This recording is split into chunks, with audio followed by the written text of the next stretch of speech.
Hey everybody, what's going on? Jimmy K here live. King Diamond dropped the single. It's November 8th that he's dropping the single. It's been something like 12 years since his last album. And I thought, you know what, I got to do this. I got to talk about this even for a tiny bit. I know that probably there's not a lot of people up now in the world, but I really got to talk about this, the new single by King Diamond, Masquerade of Madness. My thoughts on it, I won't be too long. Jared, what's going on, man? Glad you're up. If you hear the garage door open, my son's coming right through. All right, so here we go. New single, A Masquerade of Madness. What did I think? Wow, man, I'm blown away. It's been a while since King Diamond has done anything. Oh, hold on. Pause. Pause.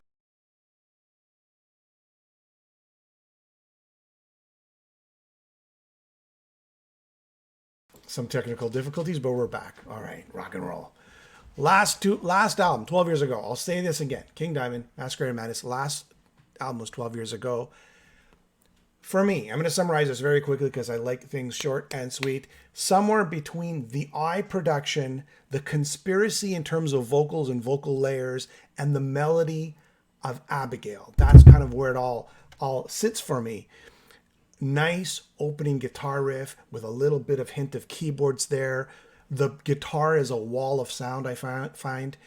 Andy LaRocque does a fabulous job in the production. I think this album is definitely an extension of where King Diamond needs to go. He's not really going back anywhere, but it's an extension of all his music, and he's just moving forward here. I love the chorus, the Masquerade of Madness. Masquerade of Madness. There's like a little nursery rhyme sort of vocal in the background of King. He's using a lot of his falsetto.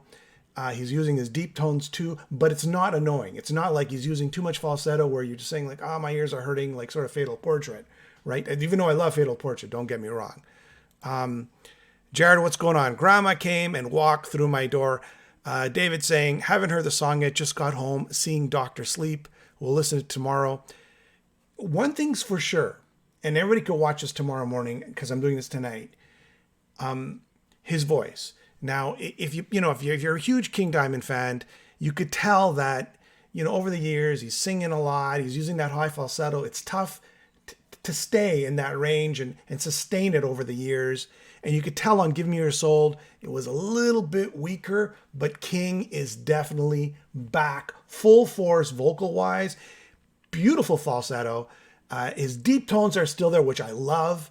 And you're getting a little bit of both. So again, the eye in terms of production as a whole a song, Abigail in terms of melody, and Conspiracy in terms of the way he uses his chest voice and his falsetto. So that's kind of what summarizes the whole song for me. In terms of shredding, there is no guitar shredding here. You're talking about more melodic solo, somewhere almost in the middle of the song, maybe a little more than the middle of the song. And also at the end of the song, which I really dig, there is a solo and the whole song sort of changes up a bit, which I dig because it's not verse, chorus, verse, chorus. It turns into like bridge 3.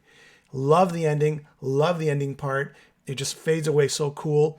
That's pretty much all I got to say. Bottom line, this is a great return for King. I did hear the live track, and the live track doesn't really do as much justice as the song that everybody wants. You hear it live, but you need to have that studio, those layers, a lot of vocal layers, a lot of a wall of guitar sound, and all the instruments sound in place. One doesn't sound more than the other. But yeah, definitely I enjoyed it a lot, and I'm going to leave everybody with this. And just so everybody knows, I'll put the link in this video, and when you wake up in the morning, you can just click on the video, and you can hear the song. You can get it on Spotify and YouTube, and it is country specific. So if you're living in Europe, you can actually hear the song now. If you have a VPN, you could change your country and you can actually listen to the song right now as well. All right. But anyways, be patient. You only got 2 hours to go in North America on Eastern Standard Time. And that's pretty much it. So Luigi going next through Detroit. Yeah, King Diamond's coming all the way to Montreal, man. He's coming here to Canada. So he's ripping through. Roberto saying, haven't listened to it yet, but have a feeling it's similar to Master of Puppets. The Puppet Master, sorry, the Master of Puppets. How's this? The last albums, or the last few albums, were a little more muddy in sound, I find. This, I think, is a lot more brighter and bigger in terms of sound. I don't know if that makes sense, but when you listen to it, I find that it's less muddy. And though I love The Puppet Master, it's a great album. I love that album. But I found it was a little more muddier. Okay, if that makes sense. Jared, glad his health problems are behind him. So that's pretty much it, guys. Look, I don't want to take too much of your time. Check out the track. I'll put in the video link. You can listen to it yourself. Leave a comment. Tell me what you thought of this song. All right? Anyways, have yourself a great night. And tomorrow's King Diamond Day. Get to hear the new King Diamond song. Take care. Bye.